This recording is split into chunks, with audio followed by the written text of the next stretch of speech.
Hi, my name is Kevin Harper. I'm an undergraduate electrical and computer engineering major at the University of New Haven, and I'm here to demonstrate my uh, project for data structures and algorithms. This project deals with the empirical time complexity analysis of 6 comparison-based sorting algorithms, namely bubble sort, selection sort, insertion, merge, quick, and shell sort. You could find the particular details of the implementation in the project report. However, I'm just going to show you a demonstration of what you could expect to see when you run the program. Foremost, I'd like to mention that the implementation does not really use object-oriented principles. There's no class implementations or anything of that nature, and in fact, I don't use vectors for um, the input data. I use standard C-style arrays, and I made these decisions both because there weren't many opportunities to make use of object-oriented principles with this project, and I wanted to lessen the overhead that would have come with using some of the object-oriented programming principles. I'm just going to show you a demonstration of some of the options you have in the console interface. So opening up the compiled executable, we have 6 options. We can generate files or data sets of various sizes for analysis. We can select a sorting algorithm, select the file size for analysis, select the file type. So that'll let you choose whether you want to use randomly sorted data, sorting in increasing order, and sorting in decreasing order. And then we have an option to show the configuration. So prior to running a sort, if you don't remember which algorithm you've selected or which dataset size or type, that'll show you that. And then finally, option F is actually performing the sort.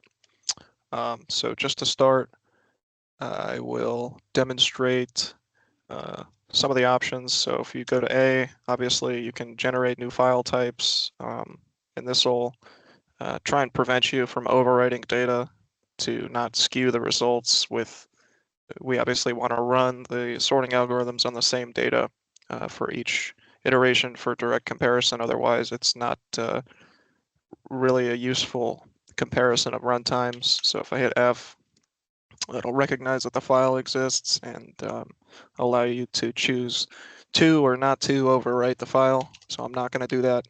I'm going to go back. You can also select a sorting algorithm. As mentioned, by default, it's bubble sort, so I'll show you that. Oh no, I changed it to quick sort. But either way, I will show you sorting. So it gives you an option to run it multiple times in a row, which makes it a little bit easier for data collection. So if we want to sort the 50,000 set of 50,000 integers 5 times in a row, we can do that. And it should be really quick with quick sort. So I'll show you 5 iterations. It'll print out the runtime durations and then let you verify the sort. So this will both print the array to the screen and do a quick check just to see if the minimum element and the maximum element are at the first and last positions of the array, respectively. So printing out the numbers, and we see the minimum value of 15 was found at array index 0, which is good, and the maximum value was found at the highest index, which is 49,999. So yeah, we can also, as mentioned, choose a file type. So if we want to sort or run the algorithm on data that's already sorted or sorted in reverse order, we can do that.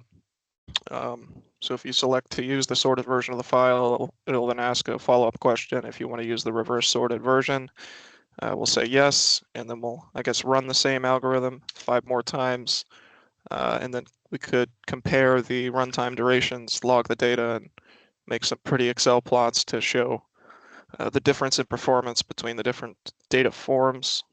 I'm not going to verify the sort, but I think you get the idea. And as indicated on the screen, you can go back to the main menu from any of the submenus. So if we want to select the file size, oops, I didn't mean to hit that, just type X and I'll bring you back to the main menu without changing the file size. So you can see that the file size is still 50,000 here. And yeah, so the configuration shows that we chose a different set.